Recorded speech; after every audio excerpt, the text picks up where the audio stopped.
Welcome to the Money Hour with host Tina Mitchell and co-host Keelan Harvey. Tina Mitchell, MLO 145420, and Keelan Harvey, MLO 1330075, are licensed loan originators with Highlands Residential Mortgage Limited, NMLS 134871. The views expressed by the speakers on the following program are those of the speakers and do not necessarily reflect the views of Highlands Residential Mortgage Limited, nor are they necessarily endorsed by Highlands Residential Mortgage Limited. Now, in the studio, local mortgage experts Tina Mitchell and Keelan Harvey. Welcome to the Money Hour at 11:50 a.m. KKNW, the Saturday, June 19th show. You can also listen to our podcast, Facebook premiere show, or our show on our YouTube channel. I am your host, Tina Mitchell. And I am your co-host, Keelan Harvey. Bringing in expert advice and inside knowledge on today's events and our local economy and how they can affect your money. If you are listening to our show at a different time or day, you are listening to a rebroadcast. We are here to answer any questions or connect you with the guests that we have on the show today. Please call the show at 1-855-400-1150. Again, that's 1-855-400-1150 or online at themoneyhour.com. And our lineup for today's show, we have Joanne Brooks of Mary Kay Skincare and Cosmetics. Of all the skincare and cosmetic companies out there, why should you use Mary Kay?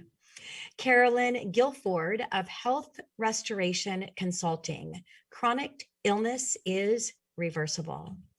And Christine Rose of Christine Rose Coaching and Consulting, the one number to focus on in your business. Also, if you are watching our show on our Facebook Live premiere or on our YouTube channel, I would like to introduce you to our engineer at Hubbard Radio, Benny. Benny, gonna give a wave hi.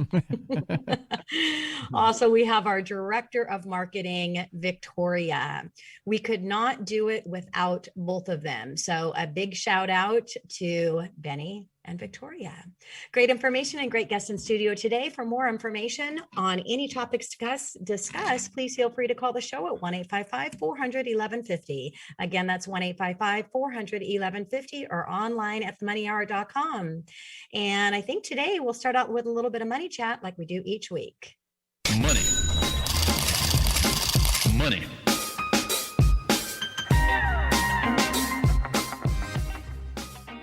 Keelan, what do you have for our listeners today? Well, Tina, you have very helpful technical money chats in which you update us on the market each week. And in your market updates, they're great and they're very helpful. And I want to elaborate on that. So in your market updates, you're reviewing the most important reports that come out, the ones that we look at. And I thought it'd be helpful for those that aren't in the industry, maybe by explaining some of these reports that we look at in depth, and maybe even review them all in a series each week, possibly coming up, so everyone knows exactly why these reports are important to those that are keeping their finger on the pulse of the market. So in general, economic reports measure how the economy is performing, and these reports can have a significant impact on the market. They have an impact on rates and our business as on the mortgage side and the real estate side for our real estate agents. And hence why it's so important Tina gets that message out to everybody so they know what's going on. And as a certified mortgage advisor, knowing market indicators gives us an edge over our competition, and more importantly, gives us the opportunity to save our customers money. So there's nothing more that I love than directly impacting a customer's bottom line with just data, like their dollar figure based on the data that I can share and that I know. So going back to these economics reports, each economic report measures a different component of the economy. So there's always market expectations that are set, which is a bar that the results are judged against. Typically, if an economic report is stronger than expectations, it is a positive sign for the economy, which could be good for things like stocks and bad for things like bonds. However, there are expectations and news headlines that may supersede this economic data. So starting with inflation reports, you've heard us talk a lot about inflation this year, and that's really because we're literally up against it. The Fed finally admitted this week, and I'm sure you'll probably touch base on this today, Tina, an increase in inflation. And we saw immediately a 59-point market correction immediately after they made that announcement. So I locked one of my customers right before that. And if I wouldn't have locked them, and if I didn't understand what was going on, that would have cost my client literally $37,000 more to get the exact same rate. And it was all just about timing of when I locked my customer. So that is a prime example of us using this data in the best interest of our customers. And as we said many times on previous money chats, inflation is the arch enemy of rates, and inflation erodes bonds, investors' buying power from the fixed rate of return they receive over time. And in a rising inflation environment, investors must be compensated with a higher rate of return to combat the erosion from inflation. We talked about this before. And there are two main inflation reports: the Consumer Price Index, CPI, and Personal Consumption Expenditures, which is the Fed's more favored measure of inflation. And they are each reported on a monthly basis. Both reports will give us the data for the previous month. So in other words, if an inflation report that is released in June, it's going to give us data for May. And before we discuss the difference between these two reports, we need to understand how inflation is calculated. And understanding this will allow us to predict where inflation is trending and plan accordingly. Inflation is calculated on a rolling 12-month basis. This means that the total of the past 12 months monthly inflation readings will give us the year-over-year rate of inflation. Since it is on a rolling 12-month basis, the most recent report, for example, let's say January 2020, will replace of January 2019 in the calculations of the annual inflation. The CPI and PCE reports have two main components: headline inflation, which is overall inflation, and core inflation, which strips out the volatile food and energy prices. Core inflation is the Fed's primary focus because they can influence it with monetary policy.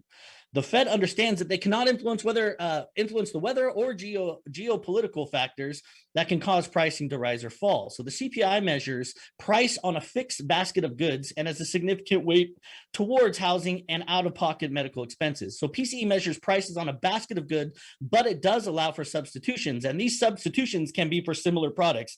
An example of this would be substituting honeydew melons for cantaloupes if the prices of one were rapidly increased due to the supply of issues.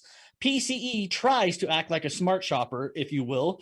Unlike CPI, PEC does not have a big weighting towards housing, which is obviously important, as well as out-of-pocket medical expenses. Instead, PEC focuses on Medicare and Medicaid expenses, which are kept by the government. And as a result, PCE underestimates the real inflation of consumer feels and is an inferior gauge to CPI. So PCE typically runs softer or cooler than CPI due to these factors, yet it remains the Fed's favorite measure of inflation. And the Fed focuses primarily on core PEC, which is kind of funky because they're not really focusing on PPI, which measures wholesale inflation. Like CPI and PCE, it has a headline and a core reading, and producer inflation may or may not impact consumer inflation, as producers may pass on increased costs or decrease profit margins. So the government, again, does weird things and reflects on a report that's not as accurate as the other reports, but they all impact rates.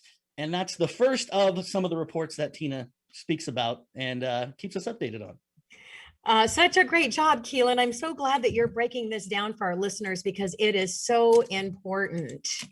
Tina Mitchell here with your Money Chat. The Fed statement and press conference yesterday at 2 p.m. Eastern Time, they announced that they left interest rates unchanged and maintain their current pace of purchases of at least $120 billion in mortgage-backed securities and Treasury purchases per month. They continue to express that they think inflation is transitory, but significantly raised their inflation expectations for the rest of 2021.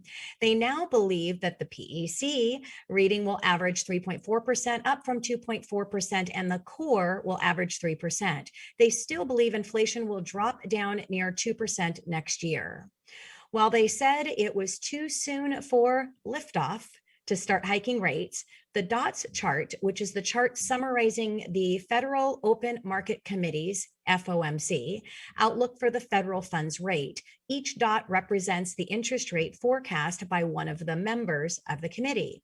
It showed that 7 Fed members see a rate hike next year, up from 4 previously, with the majority seeing 2 hikes by the end of 2023. Previously, most did not expect a hike until 2024 or beyond. Now, it's important to note that the dot chart just shows unknown projections from the Fed members who may not even be voting, but it does show a shift in some of their beliefs that hikes should start sooner than previously thought. Now, in the press conference, Powell said that they are still a way away from substantial progress towards their goals of maximizing employment and price stability. But when they do have liftoff and start hiking, it will move at a very slow pace. Now, he also said for the very first time that the Fed is discussing tapering and in their meetings so that we know that it definitely is coming soon. The Fed will likely begin tapering ahead of the hiking the rates, and the logical starting point for at least an announcement could be the Jackson Hole meeting at the end of August with implementation towards the end of the year. As a result of higher inflation expectations and the Fed at least starting to discuss tapering and hiking rates, mortgage bonds sold off sharply. One of the main reasons for the producer inflation is labor. Hat tip to Peter Bachvar. According to the University of Chicago, 40% of people receiving benefits are making more than while they were working. Of course, some can't go back to work because of children, but for many being incented to stay home.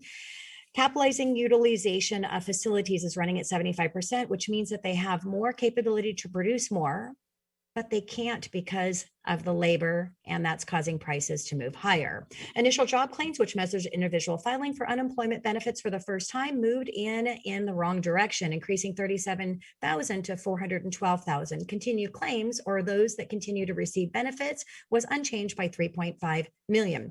The pandemic unemployment assistance claims, which gives individual benefits who would not usually qualify, and the pandemic emergency claims, which extends benefits after regular benefits expired, decreased by roughly 325,000 combined. 14.8 million individuals are still receiving benefits throughout all of their programs, which is down 560,000 from the previous week.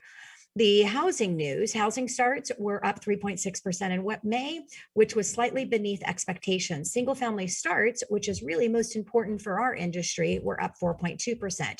Permits, which are a good forward-looking indicator, were down 3% in May. Single family permits were down 1.6%, and homes authorized but not started are up 50% year over year and continues to climb, which shows that there are delay due to the higher cost and labor issues. The NAHB Housing Market Index, which measures builders' confidence, decreased by 2 points from last month's revised figure of 83 to 81 in June. Current sales decreased by 2 points from 86 to 88 to 86. Sales expectations decreased 2 points to 79, and buyer traffic decreased 2 points to 71. Builders cited higher cost and declining availability for softer lumber and other building materials as the reason for the decline. These rises cost the builders, and so they have no choice but to increase prices. While the reading with the NAHB Housing Market Index declined, it's important to note that 81 is still an extremely strong level and is the 98th percentile of reading dating back to 1985. Any reading above 50 signals expansion.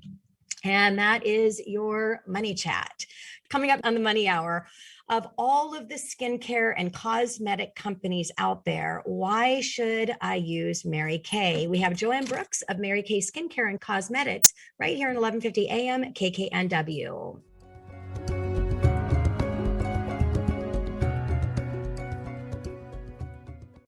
Need help getting started with self-help? You came to the right place. Alternative Talk 1150. You're listening to The Money Hour with your host, Tina Mitchell, and co-host, Keelan Harvey on Alternative Talk AM 1150. Now, back to the show with local mortgage experts, Tina Mitchell and Keelan Harvey. You are listening to The Money Hour at 1150 AM KKNW, the Saturday, June 19th show. You can also listen to our podcast, Facebook Premiere Show, or on our show YouTube channel. I am your host, Tina Mitchell. And I'm your co-host, Keelan Harvey. It is a great day to talk about money, and that's what the show is all about, how to make money, save money, so you can have a better quality of life for you and your family. If you are hearing our show at a different time or day, you are listening to a rebroadcast. We are here to answer any questions or connect you with the guests that we have on the show today. Please call the show at 1-855-400-1150. Again, that's 1-855-400-1150 or online at themoneyhour.com. And now on our show, we have Joanne Brooks of Mary Kay Skincare and Cosmetics.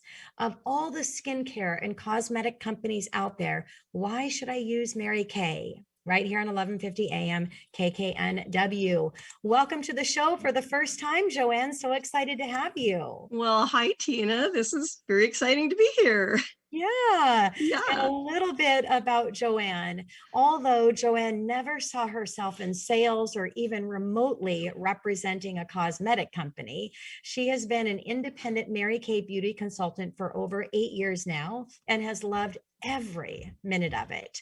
Before Mary Kay, Joanne was an executive secretary, elementary school teacher, potter and soap maker. And one thing she really is proud of is having hand thrown all of the bathroom sinks and accessories for her log home in Snoqualmie, which she and her husband built and have lived in for 21 years. Joanne has 2 beautiful grown children. She's a sourdough bread maker, gardener, hiker, and backpacker, and loves foraging for wild edibles, especially mushrooms. Prior to Mary Kay, she was a soap and water kind of girl and never wore makeup, but thought she'd give it a try. And I have to say, Joanne, your makeup is spot on and looks Why? beautiful today. Thank you. Welcome again to the show. Thought I better spruce up a little bit for this. Well, I see you quite often and you always look like you have beautiful makeup. Why? Thank you, Tina. You look great, and your skin looks great too, which is Well, gosh, I wonder why. we only get the skin we were born with, so it's important you take care of it, especially as you age. And my wife is actually a big advocate of that, and make sure that I use my SPFs and my lotions and such. And so I'm curious to learn what makes Mary Kay different from any other skincare or cosmetic company out there. Oh, yeah, that is a great question. And there are so many skincare and cosmetics companies out there, and there's new ones coming up every day, right? So what makes us different? You know, primarily our culture, I would say. And that's based in the fact that when you, well, we're a direct sales company. So you first of all, you can't buy it off the shelf, right? So when you do purchase Mary Kay, you're not only getting an incredibly high quality product that is backed by 58 years of research and development, but you're also getting a consultant like me, right? Who, guess what, consults with you just to make sure that you're getting the proper formula for your skin.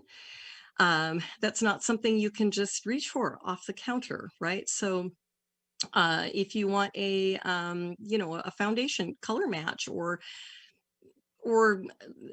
tutorials in how to put on makeup, that sort of thing, that's where we come in.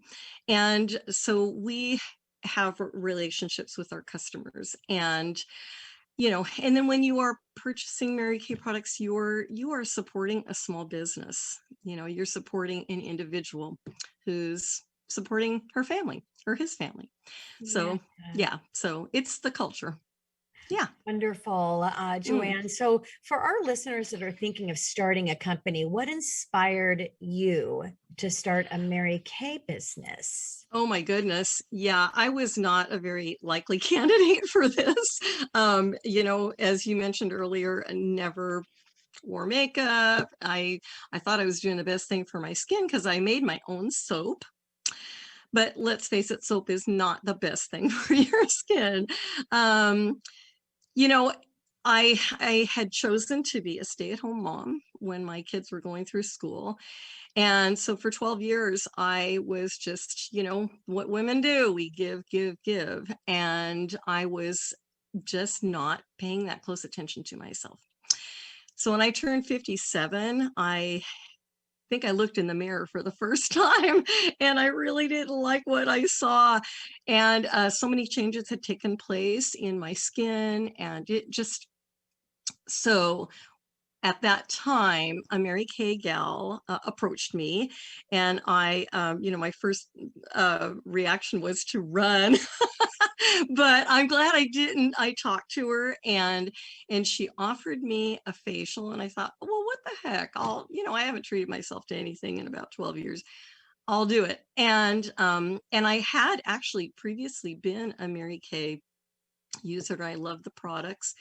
And so this gal like reintroduced me to it, and I got to tell you, I loved the way my skin felt. I just felt better.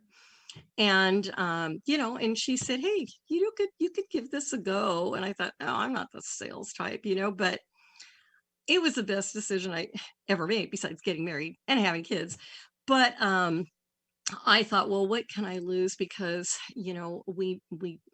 we get the product at 50% off, which also means that we have the potential to make 50% profit. That's really high in direct sales. That's super high. And I really did not plan on selling to begin with. I just thought, well, I'll be a personal user, but as soon as word got out that I was a Mary Kay rep, well, things just took off. People were asking me for products, and I've never looked back. And I love the fact that I can get my own products at half off. And I really, really fell in love with the culture and the sisterhood of Mary Kay. We are not competitors with one another. We are truly sisters.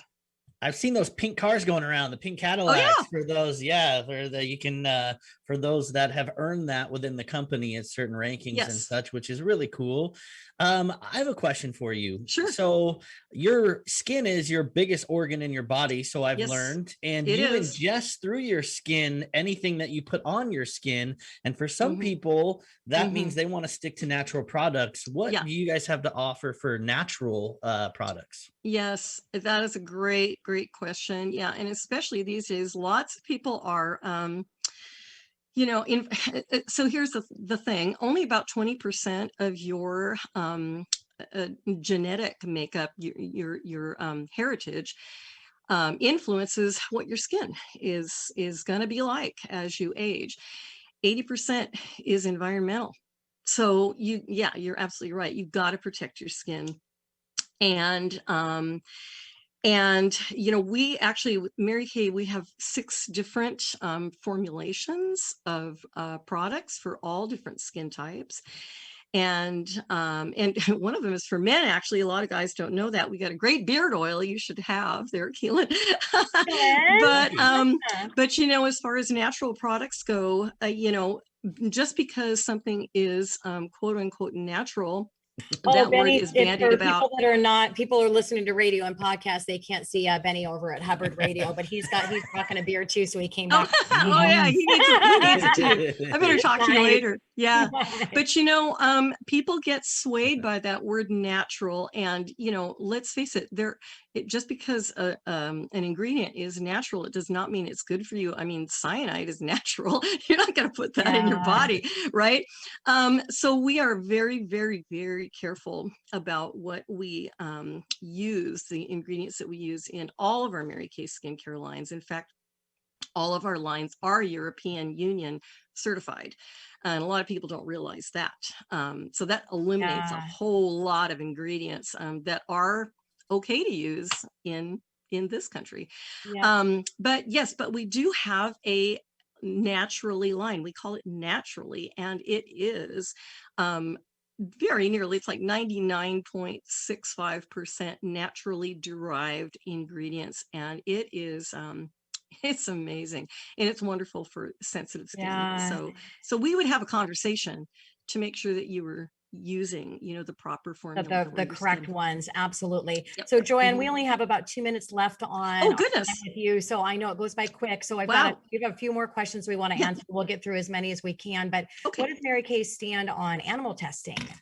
Oh, great question. Yeah, so actually we have never tested on animals, and we were in the vanguard of the whole moratorium on animal testing way back in like 1984. We were one of like 2 companies to say, hey, this has got to stop. And we're actually over in China right now teaching alternative ways. And our big hope is that China will stop testing on animals. So that's what we're doing over there to try to make that happen. Yeah. How would you mention, I know direct sales, you can't go to the store and buy it. So how would I even purchase Mary Kay products if I wanted to buy something from you? Yeah. So you can actually just go online and like put in your zip code to the Mary Kay locator and find a consultant. and just find one that's close to you, and then you just communicate with them, and we all have websites, and even if you just buy, order directly from the company, this is awesome. The company will actually route that order to a random consultant. So we always, the company is so good for us, so good to us. So Joanne, we have 1 minute left, and I want Yes. to make sure that I leave you time to share with our listeners whatever you think is most important as we're wrapping up our time here together. Oh my goodness. Yeah. Okay. So, Mary Kay's slogan is enriching women's lives. And, we do that through helping you find, when you look in the mirror, you want to love what you see, right? And so that's our mission, is to help you like what you see in the mirror.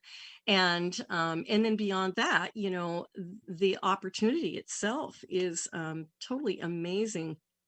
There are a lot of women these days have been displaced, from their jobs, or maybe need a side hustle. And it's so easy to get started with Mary Kay. And I would say, if you have any interest, or if you have a consultant currently, talk to her or him about starting Mary Kay business for yourself, because it's a beautiful company with a huge heart, and we train you and work with you, and it's totally amazing. And it's like, currently it's only $30 to start a Mary Kay business. So a lot of people don't realize that.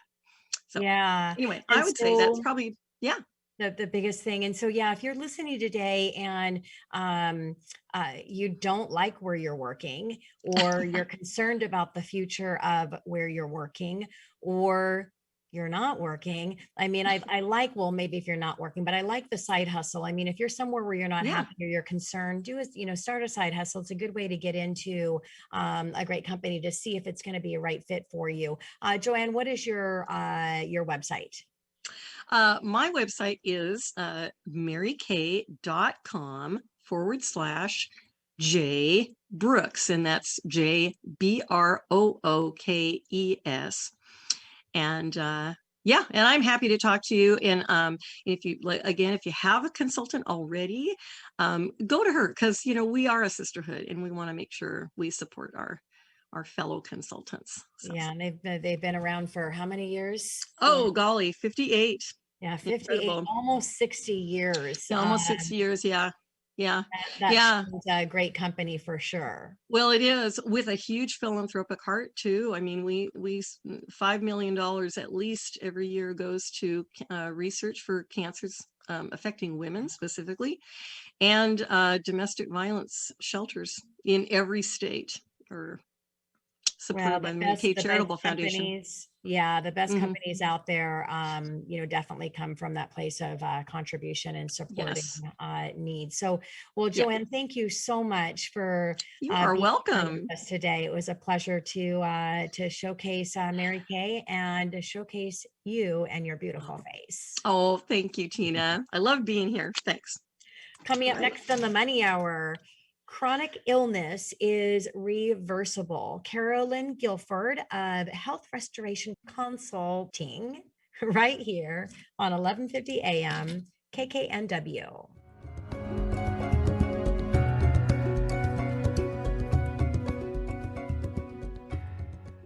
So here's the deal. You can reverse chronic illness. Are you ready to enjoy your best life? Ready to really get diabetes, high blood pressure, heart disease, or overweight under control? Want to lower your cholesterol and decrease your dependence on medications, and to feel better in just days? If you are serious about taking control of your health, the Health Restoration 101 Lifestyle Wellness Program is designed to help you to upgrade your eating and your lifestyle to prevent or even reverse chronic illness.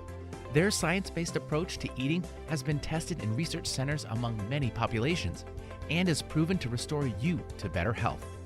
So what you can do, send your email to Carolyn@healthrestoration101.com or call her at 912-398-3413.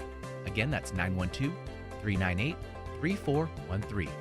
Your best life is just ahead with Health Restoration 101. Exploring new territory every day. This is Alternative Talk 1150. You're listening to The Money Hour with your host, Tina Mitchell, and co-host Keelan Harvey on Alternative Talk AM 1150. Now, back to the show with local mortgage experts Tina Mitchell and Keelan Harvey. You are listening to The Money Hour on 1150 AM KKNW, the Saturday, June 19th show. You can also listen to our podcast, Facebook premiere show, or on our show YouTube channel. I am your host, Tina Mitchell. And I'm your co-host, Keelan Harvey. We are here to help you build a strong financial blueprint, 1 week and one show at a time. If you are hearing our show at a different time or day, you are listening to a rebroadcast. We are here to answer any questions or connect you with the guests that we have on the show today. Please call the show at 1-855-400-1150. Again, that's 1-855-400-1150 or online at themoneyhour.com. And now in studio, we have Carolyn Guilford of Health Restoration Consulting. Chronic illness is reversible. Right here on 1150 AM KKNW. Carolyn, welcome to the show. Hi, Tina. Welcome. Thank you for joining us. Thank you so much for the invitation. I appreciate it. Absolutely. And a little bit about Carolyn. Carolyn always said that she wanted to become a nurse, even when she didn't know what it meant. In high school, she went to a local college that offered a BS in nursing and loved it. Having never been sick, nor did she know anyone who was sick, it brought to learn compassion and wanted all of her patients to be well. After school, she went to work as a critical care nurse, and she loved that as well. And she was known to eagerly accept patients that others hid from, which opened other opportunities, including advanced education leading to certification. Carolyn always sorts information on the causes of illnesses of her patients. However, it was years later, a chance phone call that would lead her to answers that she had long sought. An invitation to join a regional health study opened the door to a new life. Carolyn, you are such a caring person, and you care so much about people's well-being. So how did this all come about? Well, for me, my aunt was a nurse, and she was very, very much in my life as I was growing up. She was a nurse. I was enthralled by the white uniform, the blue cape. I wanted to grow up to be like her. Didn't know a thing about what she did. So as I got older, she would take me with her when she went to visit some of her patients. Of course, they were out of the hospital by this time, but they were also getting continued care. And I had an opportunity to just watch her, how she operated. She was so kind and so patient with them. She would assess them and attend to whatever they needed. And I learned to do that from her.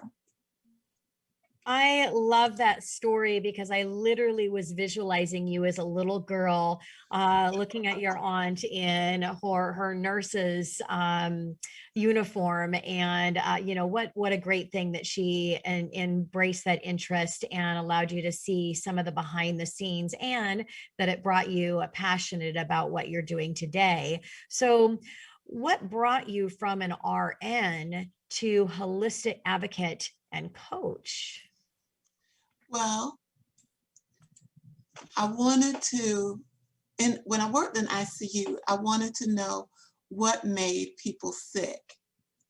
And because I didn't know anybody who had been sick, I had never been sick myself, I didn't have a clue as to why some of the things happened to people. And it always disturbed me. Now, I was acquainted with accidents. I'd seen many people who were in the hospital due to an accident. But my question became, what causes the body to fail from the inside? What are these diseases that cause people to be sick and can't get well? And so my question started then, mostly because I wanted not to get in the situation that they were in. I didn't want to have these problems.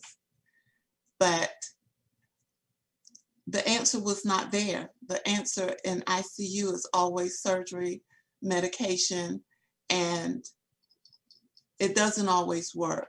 We need to know the cause, the root cause of illnesses. And so one day I got a call and I was offered an opportunity to work in a health study. And the major players in this study was the National Institutes of Health, the CDC, Vanderbilt University, and Morehouse College, and some others. And it was here that I learned that poor nutrition, and nobody thought much about what you eat at that point, but poor nutrition leaves the body vulnerable to failure. And so that is when I switched gears, left ICU, went to work with this study and learned all this great stuff. But of course, the health study was not long-term. And when it ended in Savannah here, I went to working as a clinician in a small clinic. Well, in this clinic, I had the opportunity to teach what I had learned from the National Institutes of Health and prepare clients to change their diet, to lead a more healthy life, to get more exercise, and also to take personal responsibility for their health and their well-being. I love that, Carolyn. That's so important, for you to take accountability for your actions and what you're doing. And I see this amazing transition in our world right now. We used to blindly just follow Western medicine, pop some pills and it'll go away. Now people, I think, are thinking differently and a little deeper. And you're out there teaching this to people to find the source of why you feel that way and be accountable for yourself to do. And it's not easy for some people, and they can often, just like anything else, come up with excuses. What do you hear from people as far as their excuses and why they don't move forward in a healthy direction? It's too hard. It's what everybody does. Yeah. I don't have time to do this. It just takes up too much of my time, and I don't have it like that. They have all kinds of excuses, but it's taking personal responsibility. It is knowing what you want. I spoke with a lady this morning who told me that she deserved a better quality of life. And I had to stop her and congratulate the way that she's thinking about her life and her future. We can't always rely on somebody else to make us better. We've got to take the initiative ourselves to want better, and then to be willing to do what it takes to make those changes so that we can have the life we want. Yeah, and what a great affirmation. I deserve to have a better life, or I deserve to have the best life. I deserve to have the most healthy life. And yeah, you've got to take action. You have to make the time. I mean, just if you say that to yourself, I don't have time, just add to it, I don't have time to live a healthy life. And yeah, it might help you change your habit. So Carolyn, what was the most challenging condition that you've treated? Most challenging would be a toss-up between cancer and kidney failure. Cancer, because most persons are in shock when they get a diagnosis of cancer, because they know so many people, they know people who did not survive the cancer. So it becomes very, very scary for them. And kidney failure, because even though many persons live a long time on dialysis, and it's a great tool for that person, but it's difficult. It is a hard life, not only for the patient, but also for the family. So these are the most challenging, because cancer patients are afraid to do something different from what their doctors are going to offer them, and take responsibility for themselves. Persons with kidney failure, even though they're afraid and are having a difficult life, they want better. They want for life not to be so dull. 3 days in dialysis, after that, you have no energy, no life, can't go anywhere, can't do anything. it becomes very, very limiting. But once they begin the program that we teach them, their life changes, and it changes quickly. It's a long-term process. It's not magic. It's not a short-term fix. It's not something that you can do for a little while, get better, and then go back to your old habits. It is a lifestyle change, and we've had great success with both our cancer patients and also with persons who've had dialysis. We've actually been able to get people off of dialysis. Their kidneys will go back to working properly.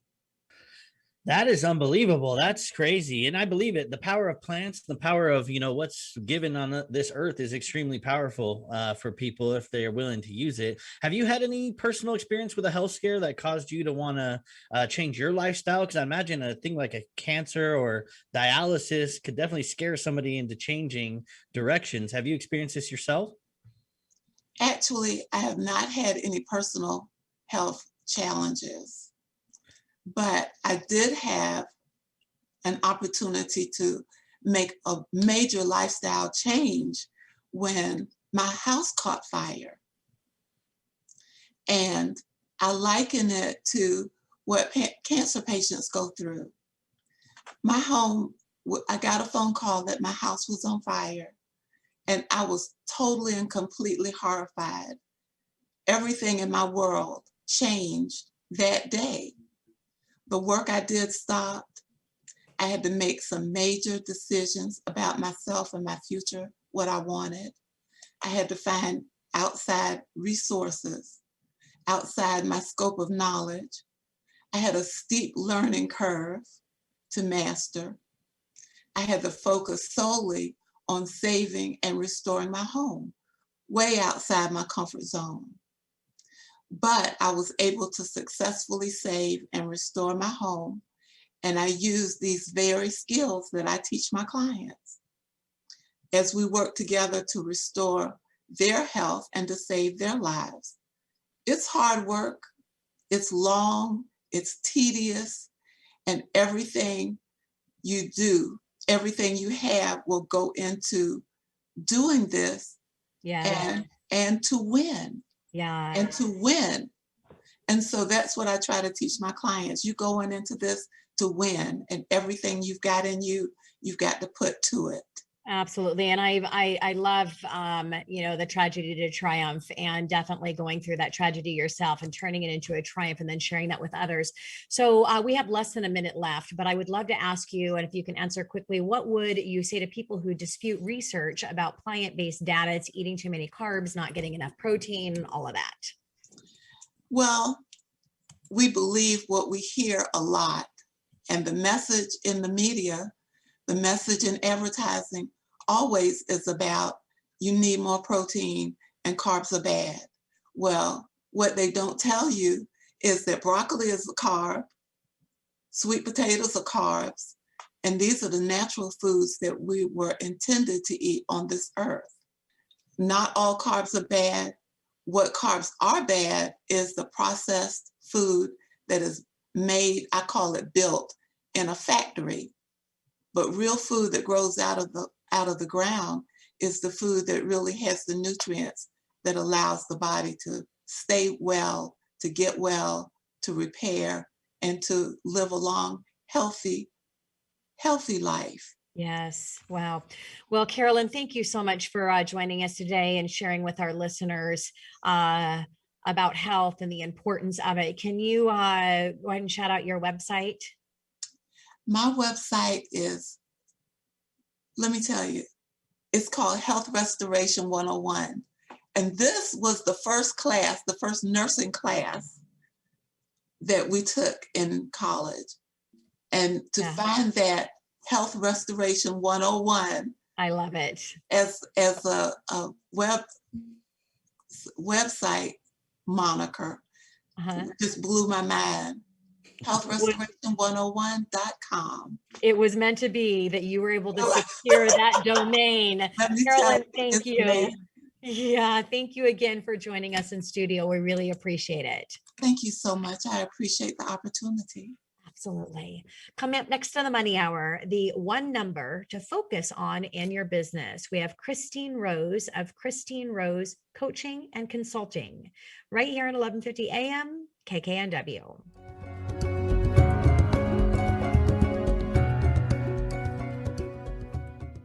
So, are you part of the majority of business owners with 80 to 90% of your wealth tied up in your business? Within the next decade or so, an estimated 67% of small business owners will want to exit their business. An estimated 4.5 million firms, representing $10 trillion in business value, will transition in the next decade. But the frightening news is that only about 1 in 5 that go to market will end up selling. You don't wing it in the daily operations of a successful company, so why would you wing it in preparing for your exit and your future company? Christine Rose is an award-winning ICF credentialed business and executive coach, as well as a certified value builder advisor. Using the proven Value Builder system, Christine Rose coaches owners like you through online self-paced learning, one-to-one coaching, and CEO mastermind groups. Contact Christine Rose today by visiting her website at coachchristinerose.com. Talk radio with a purpose. Alternative Talk 1150. You're listening to The Money Hour with your host, Tina Mitchell, and co-host, Keelan Harvey on Alternative Talk AM 1150. Now, back to the show with local mortgage experts, Tina Mitchell and Keelan Harvey. You are listening to the Money Hour on 11:50 a.m. KKNW, the Saturday, June 19th show. You can also listen to our podcast, Facebook premiere show, or on our show YouTube channel. I am your host, Tina Mitchell. And I'm your co-host, Keelan Harvey. We bring into studio each week the best of the best experts in our local market on everything regarding your money. We are here to help you in today's economy. And now in studio, we have Christine Rose of Christine Rose Coaching and Consulting. The one number to focus on in your business, right here on 11:50 a.m. KKNW. Welcome to the show, Christine. Thank you, Tina and Keelan. Great to be with you today. Yeah, and a little bit about Christine Rose. She coaches owners and SMEs to grow leadership, effective teams, and profitable high volume companies. A certified value builder advisor, certified psychological, wow, that was hard for me Nailed today. it. I nailed it the second time. Safety coach, certified core values coach, and member of Forbes Coaches Council. Christine's insights are featured on Forbes.com, Public Interest Radio, National Business Radio, and many other sites globally. Tacoma's 2018 Small Business Person of the Year on Lineable.com, named Top Business Coach of 2019 by the IAOTP, and listed in the 2020 Top 100 Registers of Business Leaders and Professional. Christine serves on the board of ICF Washington State, Urban Business Support, and Educational Communities Worldwide. As an international best-selling author, she speaks to groups on businesses and personal growth. Christine, look at you, you rock star. You've got so She's many accomplishments under your belt. That's fantastic. Now I can add being on the Money Show. Oh, thank you. Thanks. Well, before we dive into your topic, tell us a bit more about your work as a certified value builder advisor, and who do you help and how do you help them? Thanks, Keelan. So I do work with small business owners who are growing their businesses. Many of them are like me, getting a little bit up in years, and maybe they're looking to transition the business to family members or to a management team, or possibly put it on the market in 5 or 10 years. And what they have in common is that they all want to grow. They want to maximize the return on investment. Quite a bit of them have a significant portion of their wealth tied up in their business, and they really want to maximize the ROI of the time and the resources that they're putting in as they grow their business. And for listeners who are small business owners today, I want to encourage you to ask yourself this question. If you haven't actually had an evaluation done, what's the value of my business? Yeah, it is so important. And Christine, the title for our conversation with you is the number one, or the one number to focus on in business. So what is that one number? Well, I'm going to tell you from the buyer's perspective, okay? Because usually owners are focused on profit. And when buyers estimate the value of your business, many are going to look at the equation EBITDA, which is earnings before interest, taxes, debt, amortization, right? EBITDA or profit, right? Times M equals value. So M is the multiple that a business would use to determine the price they would pay for your company. So a business owner wants to focus on profit. They're tempted to look at sales and profit, but really the number one number to focus on to leverage the value of your business is your multiple, the M. Wow, that makes a lot of sense. So why is it important to focus on the multiple as opposed to the profit? So Keelan, I'm glad you asked that, because as business owners, we're really generally conditioned to believe that the fastest way to improve the value of our company is to increase our profit. And so we're giving all this attention to increasing sales and profits, and this creates a challenge. Because when the owners are experts in the business, whatever their industry, a lot of times the customers will want to work directly with them.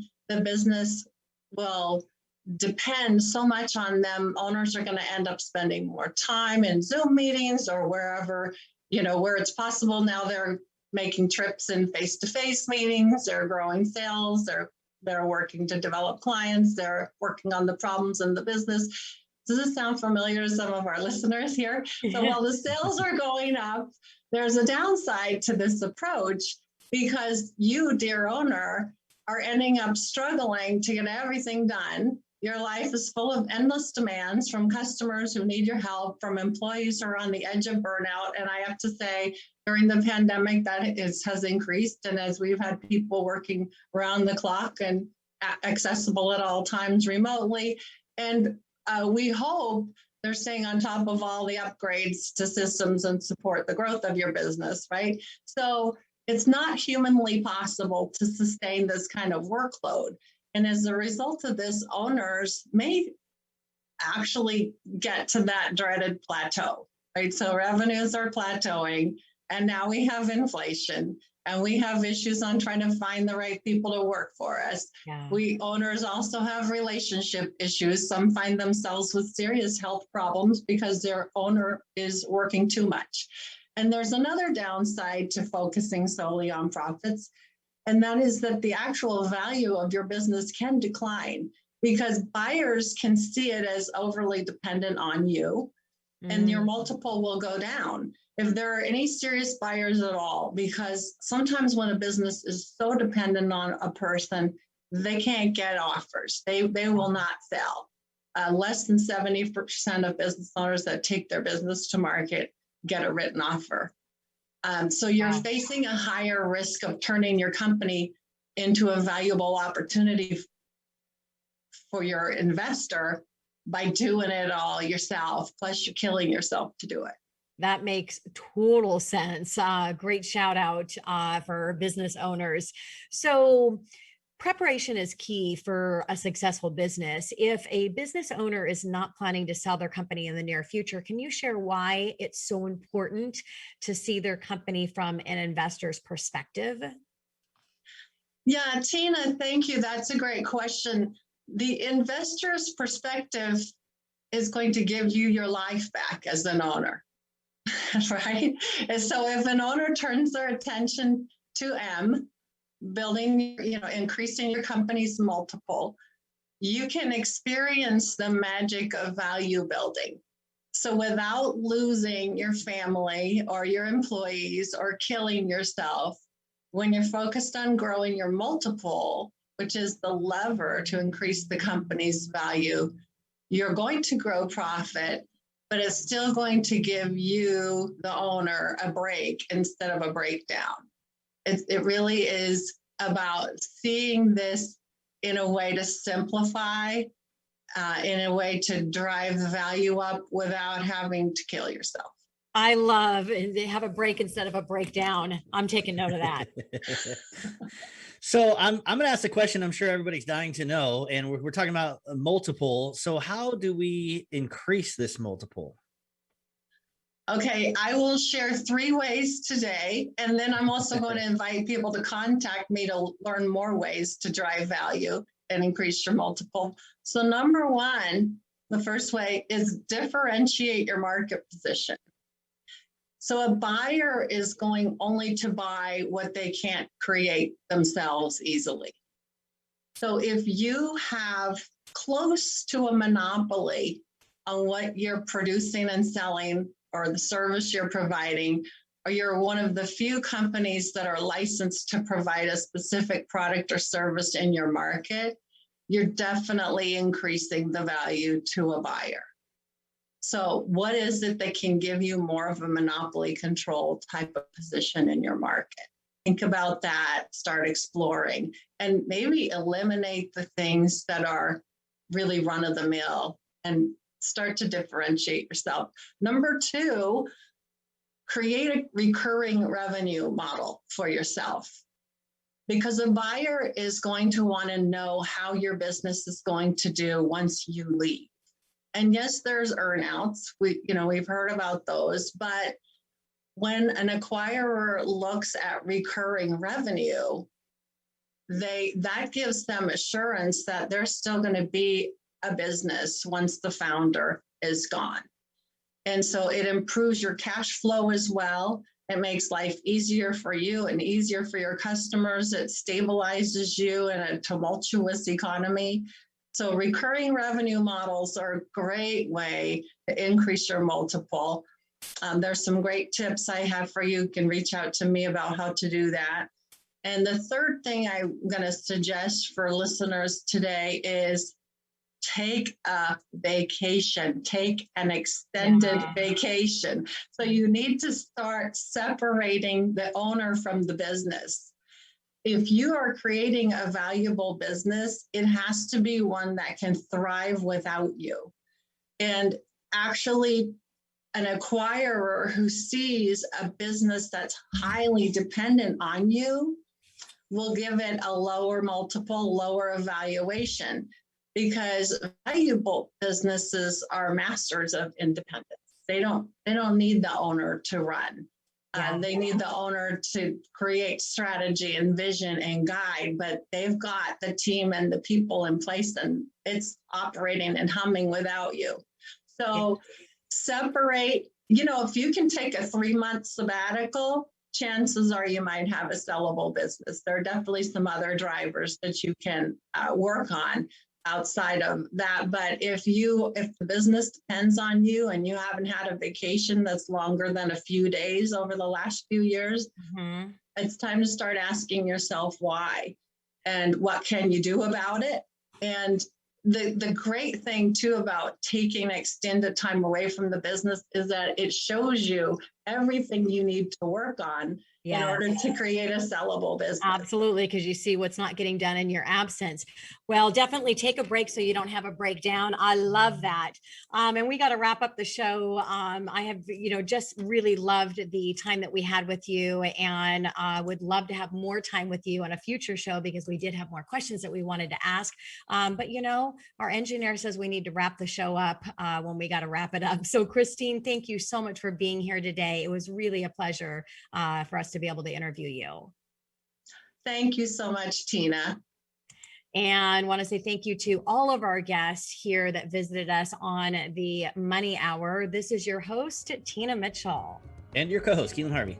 We are your local mortgage experts. And we have to sign off for the day. Enjoy the rest of your weekend or week, depending on when you're listening to our show. And we look forward to talking with you about money a little bit more next week, right here on 1150 AM KKNW. Tina Mitchell, MLO 145420, and Keelan Harvey, MLO 1330075, are licensed loan originators with Highlands Residential Mortgage Limited, NMLS 134871. The views expressed by the speakers on the preceding program are those of the speakers and do not necessarily reflect the views of Highlands Residential Mortgage Limited.